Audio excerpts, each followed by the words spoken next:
Miss Liberty! Are you following me? Oo, sinusundan kita. Pwede ba tayo mag-usap?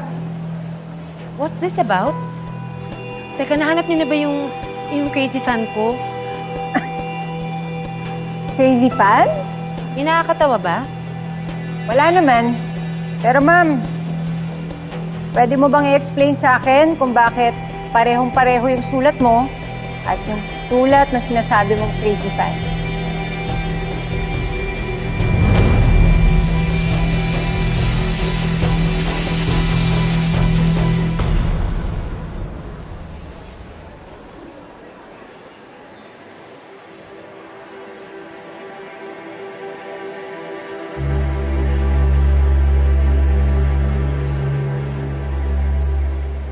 Ate Alma, Ay, nasaan mo si Liberty? nandun siya sa banyo, umiiyak.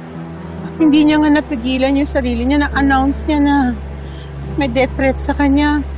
Sundan mo naman siya sa banyo. Sige na, kawawa na nga, iyak ng iyak. Sige na. Sige.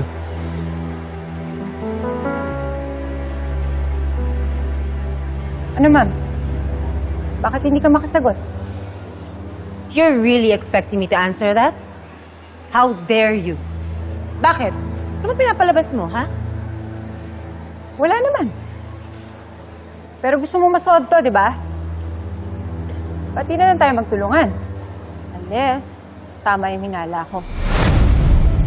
Miss Liberty, tapatan nga tayo. Ginawa mo lang ba yung mga death threats mo so this movie could sell at para ma-redeem mo yung career mo? Alam mo, no wonder hindi kayo nagkatuluyan ni Anton. You're crazy. Ako? Baliw? Hindi ba mas baliw yung sumusulat ng sarili niyang death threats tapos magsusumbong sa mga pulis? Enriquez! Anton. Ano nangyayari dito? Anton. Kung ano na sinasabi niya tungkol sa akin eh. Ano bang sinabi mo, Enriquez? Sir, may pruweba ako na gawa-gawa lang ni Liberty yung mga death threats sa kanya. Tingnan niyo yan, sir.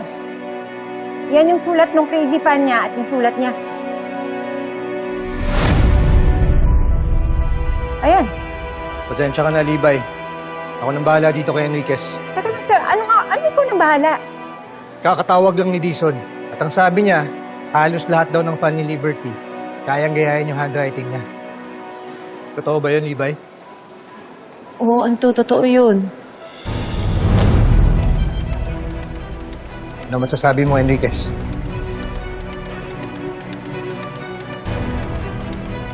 Anto, it's okay. Alam ko namang sinusubukan na ni Sergeant Enriquez na tumulong.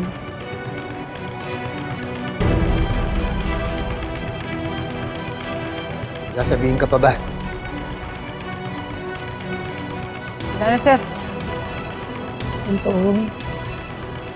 pwede bang umuwi na tayo?